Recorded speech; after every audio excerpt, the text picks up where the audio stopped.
ପୁଣି ଲାଇଭ୍ ଆସିଗଲି। ଏମିତି ସୁମି ଏଇନା ବାସନ ମାଜୁଛି, ଇଏ କରୁଛି। ଆଉ ମୁଁ ତ ଏଇନା ଏଠି ଅଛି ରହିଛି। ବୋଉକୁ ଯାଇକି ହଲିଷ୍ଟ ଦେଇକି ଆସିଲି। ଆଜି ତ ଦେଖୁଛ ମୁଁ ପୁଅକୁ ଉଠେଇଲା ବେଳକୁ ବୋଉ ଉଠୁନଥିଲା। ତାପରେ ତାକୁ ପୁଣି ତାକୁ ତଳେ ବସିଲା ପରେ ପୁଣି ସେ ଡାକିଲେ ପୁଅ ଉଠୁ ବୋଲି। ଆଉ ତାକୁ ପୁଣି ଉଠେଇକିନା ତାକୁ ଇଏ କରେଇଲି, ଚଲେଇକିନା ଆଗ ଆଣିଲି, ଆଣିକି ବସେଇକିନା ଇଏ କରିଲି। ତାପରେ ତାକୁ ମୁଁ କହିଲି ଯେ ମୁଁ ତୁ ଯଦି ମୋର ଇଏ କରୁଛୁ ଖରାପ, ମୁଁ ତ ଭଲ ଚାହୁଁଛି, ତୁ ମୋର ଇଏ କରୁଛୁ। ତୁ ମୋତେ କ'ଣ କରିବା କଥା ଶୋଧ କି ମୋତେ ଗାଳି କର କି ଯାହା କରୁଛୁ କର।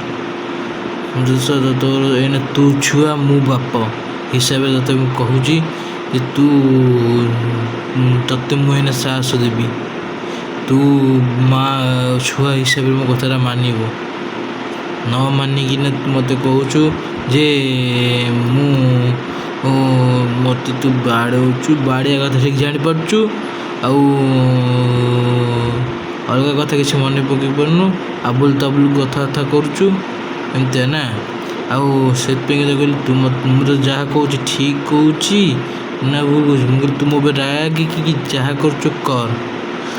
ଆଜି ମୁଁ ତ ବାପା, ତୁ ମୋର ଛୁଆ।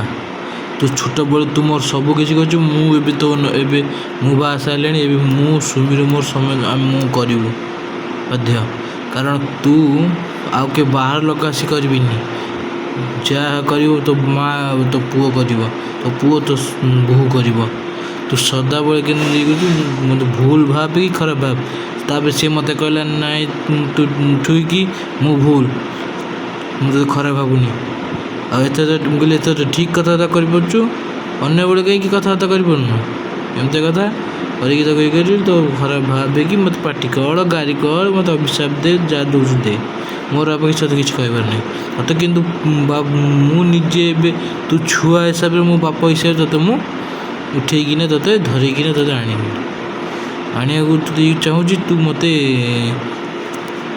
ମୋତେ କହୁଛୁ ଯେ ନାଇଁ ମୁଁ ଉଠିବିନି, ମୁଁ ଶୋଇବି।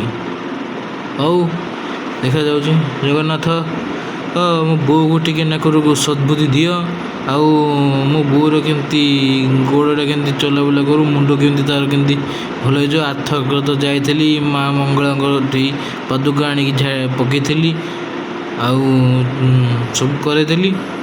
ତା'ର କେମିତି ଭଲଟା ଦେହଟା ହେଇଯାଉ। ଦେହଟା କେମିତି ଭଲ ହେଇଗଲେ ମୁଁ ସତ କହୁଛି ମଙ୍ଗଳାଙ୍କ ପାଖରେ ନଡ଼ିଆ ନେଇ ବାଡ଼େଇକି ଆସିବି। ଏତିକି ମୋ ଗୁହାରି ଠାକୁରାଣୀକି, ଆଉ ରାଧାକୃଷ୍ଣଙ୍କୁ, ହନୁମାନଙ୍କୁ, ଆଉ ମା ଘୃଷ୍ଣେଶ୍ୱର ଆଦିଶକ୍ତି ମା ପାଖରେ ମୁଁ ବି ଭୋଜି ଦେବି କହିକିନା ଗୋଟେ ଗୋଟେ କରି ଭୋଜି ଦେବି। ଆଗ ରାଧାକୃଷ୍ଣରେ ଆଗ ନଡ଼ିଆ ବାଡ଼େଇବି। ତାପରେ ମା ମଙ୍ଗଳା ଠେଇ ନଡ଼ିଆ ଦୁଇଟା ବାଡ଼େଇବି। ରାଧାକୃଷ୍ଣଙ୍କ ପାଖରେ ଦୁଇଟା ନଡ଼ିଆ ବାଡ଼େଇବି। ଗୋଟେ ନଡ଼ିଆ ବାଡ଼େଇବି।